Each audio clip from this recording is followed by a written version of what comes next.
Hi friends, welcome to the channel. ఈ video మునుపటి వీడియోకి కొనసాగింపు. దయచేసి పిజియన్ కింగ్స్ వార్నింగ్ అ జంగల్ అడ్వెంచర్ చూడమని మేం మిమ్మల్ని అభ్యర్థిస్తున్నాము. మీరు దీన్ని చూశారని ఆశిస్తున్నాను. ఇక మొదలెడదామా? దురాశతో భయంకరమైన మరణం పొందిన బాటసారిలాగా మనం కూడా ఆహారం కోసం నేలపైకి దిగితే మనం ప్రమాదంలో పడతాము. అంతలో ఒక ముసలి పావురం, నేను మీ అందరికంటే పెద్దవాడిని.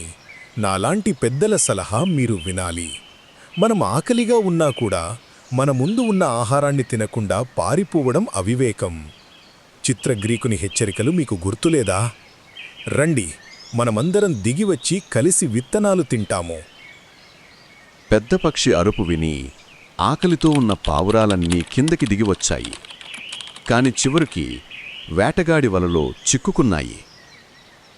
చిత్రగ్రీవుడి మాటలు విననందుకు బాధపడిన పావురాలు ముసలి పావురాన్ని తిట్టడం ప్రారంభించాయి. పావురం నాయకుడు పక్షులను సేకరించి హృదయపూర్వకంగా ఇలా అన్నాడు: మిత్రులారా, అతను తన మనసులోని మాట మాత్రమే చెప్పాడు కాబట్టి అతన్ని నిందించడంలో అర్థం లేదు. ఇప్పుడు మన తెలివైన ప్రణాళికలు ఏమిటి?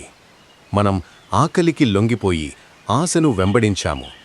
మనలో మనం ఒకరినొకరు నిందించుకోవడం మానేసి ఎలా తప్పించుకోవాలో ఆలోచించాల్సిన సమయం ఆసన్నమైంది. చూడండి, వేటగాడు దగ్గరవుతున్నాడు. నా దగ్గర ఒక ప్రణాళిక ఉంది. ఐక్యత కంటే గొప్ప బలం లేదు. మనమందరం ఒకేసారి ఎగిరితే ఉచ్చు మనతో పాటు ఎగురుతుంది. కాబట్టి మనమందరం ఒకటిగా ఎగురుదాం. నాయకుడి మాటలకు ప్రోత్సహించబడిన పావురాలు ఆనందంగా ఎగిరిపోయాయి. ఏకగ్రీవంగా పైకి ఎగిరిపోయాయి.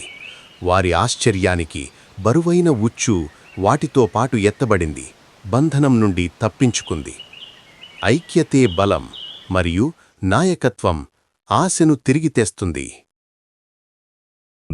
మీకు ఈ వీడియో నచ్చితే దయచేసి లైక్ చేసి, షేర్ చేసి మా ఛానల్కి సబ్స్క్రైబ్ చేయండి.